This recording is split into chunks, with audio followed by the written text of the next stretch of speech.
பச்சையம்மன் ஜோதிட நண்பர்களுக்கு அனைவருக்கும் வணக்கம். இன்று நாம் காணவிருக்கும் பதிவு 2026 ஆங்கில புத்தாண்டு ராசி பலன்கள். அதன் வரிசையில் இன்று நாம் தனுசு ராசி பற்றி பார்ப்போம். இந்த 2026 தனுசு ராசிக்கு பார்த்தீங்கன்னா கொஞ்சம் ஏற்றத்தாழ்வு தான் இருக்கும். 4ல் சனி, 3ல் ராகு, 9ல் கேது. இப்போ தற்போதைக்கு பார்த்தீங்கன்னா 7ல் குரு இருக்குது. ஜூன் 2ஆம் தேதிக்கு பிறகு குரு பயிற்சி ஆகும். அது பிறகு 8ல் குரு போகிறாரு. உங்களுக்கு 2026 ஏற்றத்தாழ்வு இருக்குன்னா அதுக்கு என்ன அர்த்தம்னா, லாபமும் வரும், நஷ்டமும் வரும், கஷ்டமும் வரும், அதுக்கான தீர்வும் வரும், சந்தோஷமும் கிடைக்கும். அதை மாதிரி உங்களுக்கு மாற்றி மாற்றி தான் வரும். எதுவுமே உங்களுக்கு நிரந்தரமாக இருக்காது. எல்லாமே உங்களுக்கு சமமாக தான் கிடைக்கும். உடன் பிறந்த சகோதர சகோதரிகளுடன் ஒற்றுமை பலம் பெறும். உங்களுக்குள்ளே ஏதாவது மன கஷ்டம் எதனா இருந்துச்சுன்னா அதெல்லாமே விட்டு சுத்தமாக விலகிடும். ஒற்றுமையாக தான் இருப்பீங்க. ஏன்னா சொத்து பிரச்சனை இருந்தால் கூட ஒருத்தருக்கு ஒருத்தர் நீங்கள் அனுசரித்து விட்டு கொடுத்து தான் போவீங்க. கருத்து வேறுபாடுகளாக விலகும். சமாதான புறா பறக்கக்கூடும். குடும்ப ஒற்றுமை இருக்கும். ஜூன் 2க்கு பிறகு பார்த்தீங்கன்னா உங்களுக்கு செலவு குறையும், வருவாய் அதிகரிக்கும். உங்களுக்கு செலவுலாம் குறைஞ்சிட்டு வருவாய் உங்களுக்கு எப்படி வருதுன்னே தெரியாமல் அந்த அளவுக்கு உங்களுக்கு வருமானம் அதிகரிக்கும். ஆனால் உழைப்பினால் மட்டுமே.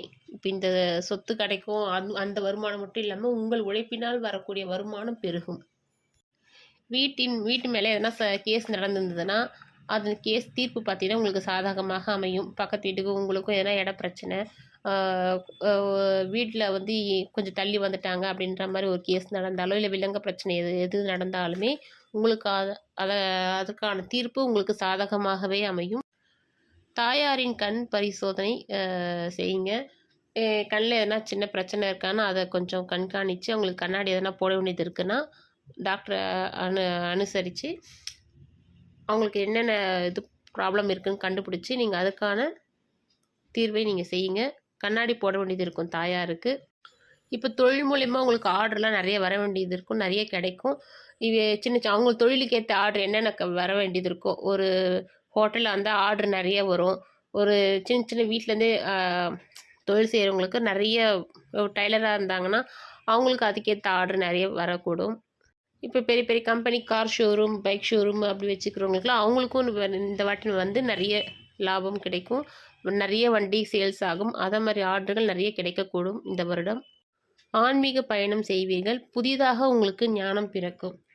சித்தன் போக்கு சிவன் போக்கு எண்ணம் கூட தோணும். ஆனால் நீங்கள் அதன்படி போகாமல் குடும்பத்தையும் ஒரு கண் பாருங்கள்.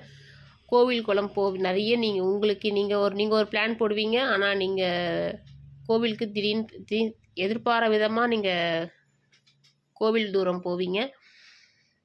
நீண்ட தூரம் ஆன்மீக பயணம் இருக்கும்.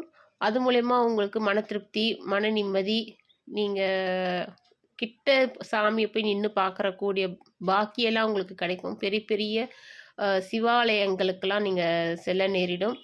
சக்தி வாய்ந்த கோவில்களுக்கெல்லாம் செல்வீங்க. இந்த கோயிலுக்கெல்லாம் நம்ம போவோமா அப்படின்னு கூட நீங்கள் நினச்சிருக்க மாட்டீங்க. இல்லை போகணுன்னு நினச்சிருந்தாலும் இத்தனை நாள் போக முடியாமல் தடுத்துருக்கோம். ஆனால் இனிமேட்டு இந்த 2026 உங்களுடைய எங்கெங்கே போகணுன்னு இருக்கோ அதுக்கான வழிகள்லாம் தானாகவே நடக்கும். திடீர்னு பிளான் போடுவீங்க. ஃபேமிலியோடு போகவும் ட்ரை பண்ணுங்கள். கண்டிப்பாக நீங்கள் அதை பெரிய கோவில்கள்லாம் உங்களுக்கு கிட்ட இருந்து வணங்கக்கூடிய அற்புதம் கிடைக்கும். ஒரு 100 பேர் போவாங்க, திடீர்னு வா பண்ணி இந்த பக்கம் இப்படி போப்பா அப்படின்னு சொல்லி உங்களுக்கு கிட்டேருந்து பார்க்கக்கூடிய பாக்கியம், அதை மாதிரி உங்களுக்கு சர்ப்ரைஸ்லாம் நிறைய கிடைக்கக்கூடும். சிறுநீர் பை பிரச்சனை வரம். அதை நீங்கள் டாக்டர்கிட்ட என்ன ஏதுன்னு பார்த்து, ஒரு வயிற்றுலினா கூட உடனே நீங்கள் டேப்லெட்லாம் போடாமல் ஹாஸ்பிட்டலுக்கு போய் டாக்டர் என்ன சொல்கிறாரோ அதன்படி நீங்கள் சஜஷன் எடுத்து மாத்திரை போடுங்க. சின்ன சின்ன விஷயத்துக்கெலாம் நீங்கள் ஆடம்பரமாக செலவு செய்வீங்க. அதை குறைச்சிக்குங்க. ஆடம்பரமாகவும் பேசுவீங்க. நீங்கள் செய்ய மாட்டீங்க. ஆனால் எங்கள் வீட்டில் இது இருக்குது, அது இருக்குது, நான் இதை வாங்க போகிறேன், அதை வாங்க போகிறேன், செய்கிறீங்களோ செய்யலையோ, வாங்குறீங்களோ வாங்கலையோ, இருக்கோ இல்லையோ, கொஞ்சம் ஆடம்பரமாக பேசுவீங்க. அதெல்லாம் நாளைக்கு அவங்களுக்கு உண்மையை தெரிஞ்சதுன்னா அது கொஞ்சம் ஒரு மாதிரியாகிடும். அதனால் என்ன இருக்கோ அதை யோசித்து பேசுங்க. 2026 நீங்கள் வணங்கக்கூடிய கடவுள் பார்த்தீங்கன்னா வேளங்கிழமை தோறும் தட்சிணாமூர்த்தியை வணங்குங்க. திருவலாங்காடு வடரண்யேஸ்வரரை சிவபெருமானை வணங்கி செய்து வந்தால் இந்த 2026 வெற்றி உங்களுக்கே. நன்றி, வணக்கம். உங்கள் ஜோதிடர் கவிதா.